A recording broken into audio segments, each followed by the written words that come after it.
قرآن یو رخصت هم ورکړی دی چې کله بیخي سپینګیری دی بوډا دی او کمزور دی وس د روجې نه نیوي دته وی شیخ فانی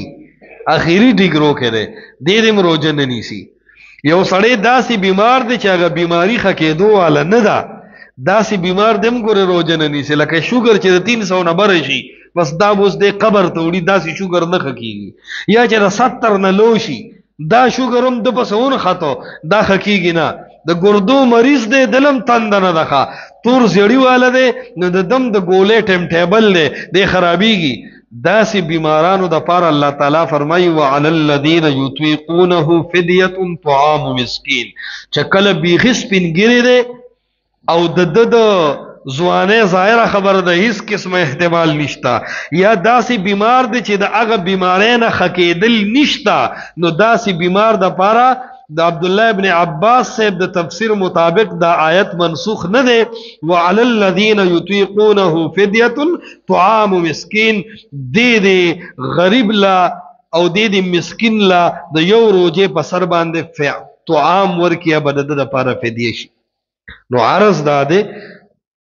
یو داسې بیماری چې ارضی بیماری لکه ناسا پر فراخ درد راغې تیز تب دې رااله دې کې روزه وخوره خود د دې فدیه نشته دا ورستو قضا راړی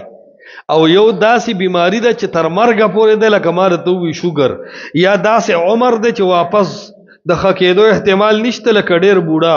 نو دې داسې وکړي چې دې به فدیه ورکوي اوس دا فدیه یو مد دی یو مد حدیث ته عبد الله ابن عباس صاحب کې راځي یو مد نن سبا ته نیم کیلو او 10 ګرامه جوړیږي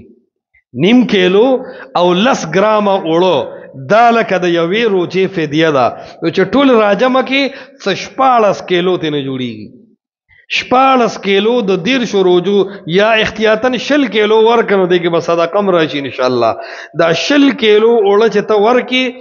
غریب ته مسکین ته ګوره مالدار ته نه نو دا ستا د 150 روزو فدیه شوه انس رضی الله تعالی عنہ به داسې کول ګوره دې کې دوه طریقې دي یو طریقه دا ده چې اوړه ورکا او په لګه لګه ورکا مثال د 500 روزو ورکا بیا د 500 ورکا په مزه مزه یو طریقه به انس رته نه داسې کوله چې آخري رمضان بشو آخري روزه نو 10 مسکینان دا به راو غوښتل مالدار نه مسکینان غریبانان او 10 واړو ته په یو ټیم طعام ورکو خوراک به پیوکو بس دا د 10 روزو د 10 مسکینانو د لپاره فدیه شو او دا ډیره بهتره او خسته خبره ده او یاد ساته ځنې خلک داسې کوي چې پیسې ورکوي په فدیه کې دا غلطه طریقه ده دا د ځنې خلکو اجتهاد دی عمر ابن عبدالعزیز صاحب امام بخاری خپلم دا د اجتهاد کې خطا دي الله او رسول الله دا شریعت چې په مونږ لاګو کړی دی هغې ښه پوهېدل د ځنې خلک وایي یاره په وړو به څوک څه وکړي یه سړی نو چې یو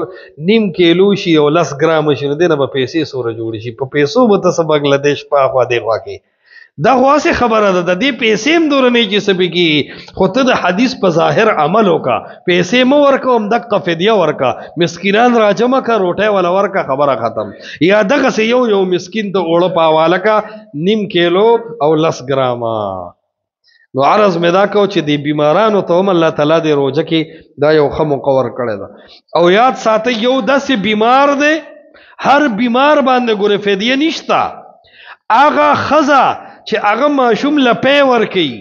او ماشوم خرابیږي روزې سره ځکه چې دا ښځه روزه ونیسي نو د دې په تیو کې پی کمیږي یا هغه زنانه چې حامله ده په خېټه ماشوم دی که دا روزه نیسي نو دننه ماشوم ته تکلیف رسی نو د پیو والا مرضعه او د ماشوم والا حامله زنانه یا عام بیمار چې ناڅاپه تبه وټوخې شو غاښ درد شو ته تکلیف کې ته روزه وخوره بالکل او فدیه به ته نه ورکې بیا قرآن فرمائی فمن کان منکم مریضا او علی سفر ته په سفر باندې روانه روزه وخوره خو بیا په فدیه نه خلاصېږي فعدة من ایام اخر دا ورځې شماره چې فارغ شنو بیا به د دې قضا راوړې دا د ځینې صحابه و اجتهاد و چې حامله او مرضعه دا د فدیه ورکي لیکن د عام نصوص سره دا خبره موافق نه ده لہذا دی به قضا راوړي د یو روزې چې خوړلې ده نو وروستو به یو روزه راوړي دا فدیه د هغه چا دپاره ده چې بیا هغه د روزې نیولو وس نه لري دې کې ډېر خلک خطا کېږي نو دا خبره ذهن کې کېدی